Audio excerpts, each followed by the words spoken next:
Les échansons procèdent à la promotion des vins des coteaux d'Aix et des produits du terroir d'Aix.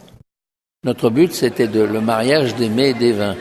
Donc nous choisissions lors d'un chapitre un thème de vin et avec le traiteur, nous accordions les mets qui allaient autour et qui permettaient de mettre en exergue le vin de la propriété qui nous recevait.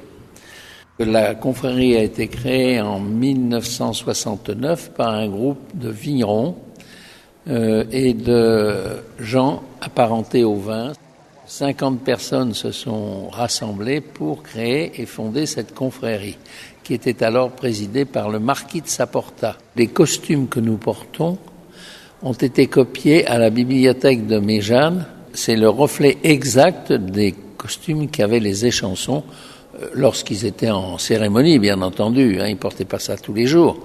On est une des rares confréries françaises à porter exactement le costume d'origine, si j'ose dire.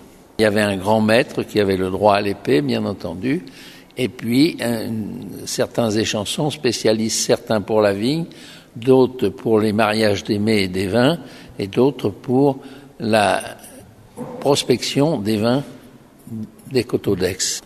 En dehors de ça, nous organisons chaque année des chapitres où nous réunissons tous les échansons, d'une part, qui amènent des amis, pour des initiés, certains pour être intronisés, d'autres pour participer au repas gastronomique.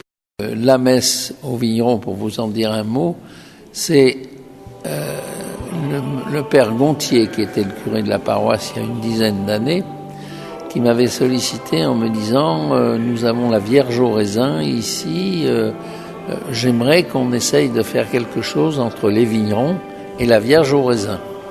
Alors on a décidé donc de participer à une messe et que nous faisons chaque année au moment des vendanges.